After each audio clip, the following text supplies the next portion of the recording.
በስመ አብ ወወልድ ወመንፈስ ቅዱስ አሐዱ አምላክ አሜን። አንድ አምላክ በሚሆን በአብ በወልድ በመንፈስ ቅዱስ ስም ሚያዝያ 27 በዚች ቀን የከበረ ቅዱስ ፊቅጦር በሰማዕትነት አረፈ። ለዚህም ቅዱስ የአባቱ ስም ሃርማኖስ ነው።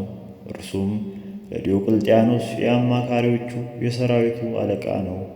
ስለ አምልኮ ጣዖት ሥራ ምክሩና ንግግሩ ሁሉ ከእርሱ ጋር ነበር። የእናቱ ስምም ማርታ ይባላል።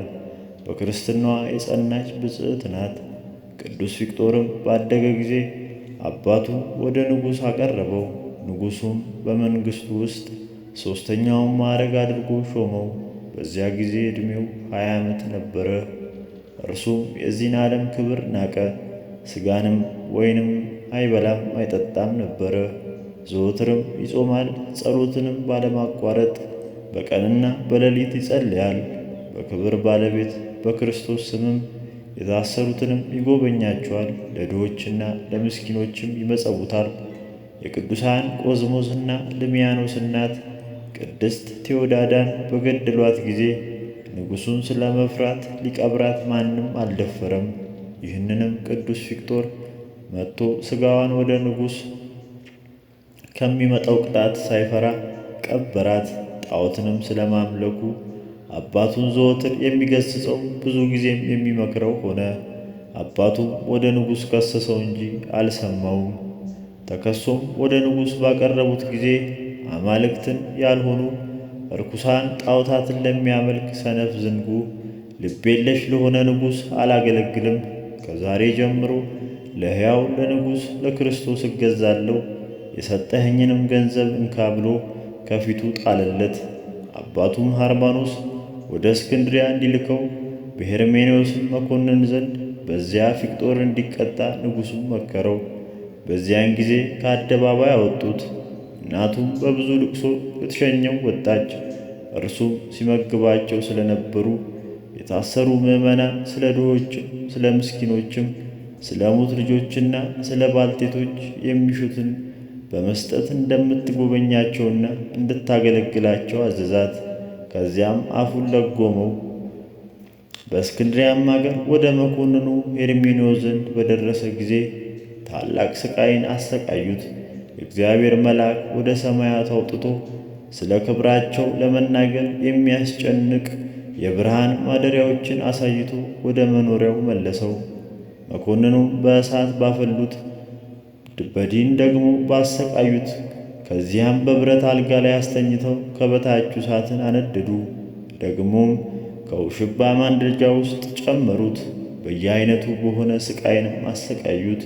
የክብር ባለቤት ጌታችን ያጸናውና ከሥቃዩም ያስታግሰዋል። መልአኩንም ልኮ ከቁስሉ ይፈውሰው ነበር። ከዚህም በኋላ ወደ አዴናው ከተማ ላከው። በዚያም ታላቅ ሥቃይን አሰቃዩት። ምላሱንም ቆረጡት። በእሳትም ያጋሏቸውን ችንካሮች በጎኖቹ ውስጥ ጨመሩ። እግዚአብሔር ግን አጽንቶ አስታገሰው፣ ያለ ጉዳትም በደህና ያነሰዋል። ከዚህም በኋላ በዚያ በምዕራብ እንዲሞት ከዱር ባለ ግንብ ውስጥ አሰሩት። እርሱ ግን መጥረብ የሚያውቅ ስለነበር ላይዳዎችን በመጥረብና በመሸጥ በየጥቂቱ እየተመገበ የቀረውን ለድሆች እየሰጠ ኖረ። አንድ መኮንንም መጥቶ በዚያ ግንብ አቅራቢያ አደረ። ስለ ቅዱስ ፊቅጦርም እርሱ የንጉሥ ሠራዊት አለቃ የሆነ የሃርማኖስ ልጅ እንደሆነ ነገሩት። መኮንኑም ወደ እርሱ አቅርቦ ብዙ ሸነገለው። ባልሰማውም ጊዜ ያሰቃዩት ዘንድ አዘዘ። ጅማቶቹንም መዘዙ፣ አፉንም መቱት። ቁልቁልም ሰቅለው በእጆቹ ላይ ከባድ ድንጋይ አንጠለጠሉ። ከዚያም ከሚነድ እሳት ውስጥ ጨመሩት። ውጭም አድሮ ማርና ዘይትን አፍልተው በላዩ ደፉበት። በማብራሪያም አበራዩት። አፉንም በሐሞትና በምሬት አመረሩት። ዓይኖቹንም አወለቁት። ደግሞም ዘግዝቀው ሰቀሉት። የክብር ባለቤት ጌታችን ኢየሱስ ክርስቶስም ተገልጾለት አጸናው፣ አረጋጋው። ሥሮቹንና ሕዋሳቶቹንም በቦታቸው መለሰለትና አዳነው። አንዲትም 15 ዓመት የሆናት ብላቴና ነበረችና ቅዱስ ፊቅጦርን ሲያሰቃዩት በቤቷ መስኮት ታየው ነበር። መላእክትም በእጆቻቸው አክሊሎችን ይዘው እነርሱ በቅዱስ ፊቅጦር ራስ ፊት ሲያኖሯቸው አይታ እንዴት እንዳየች ለሕዝብ ነገረቻቸው። እጅግም አደነቁ። ከእርሳቸውም ብዙዎቹ በክብር ባለቤት በጌታችን በኢየሱስ ክርስቶስ ስምም አመኑ፣ በሰማዕትነትም አረፉ። ያቺ ብላቴና በጌታችን አመነች። መኮንኑም ራሷን በሰይፍ እንዲቆርጡ አዘዘ። የሕይወትንም አክሊል ተቀበለች። ሁለተኛም ያመኑትን ሁሉ ራሶቻቸውን እንዲቆርጧቸው አዘዘ። የሕይወትንም አክሊል ተቀበሉ።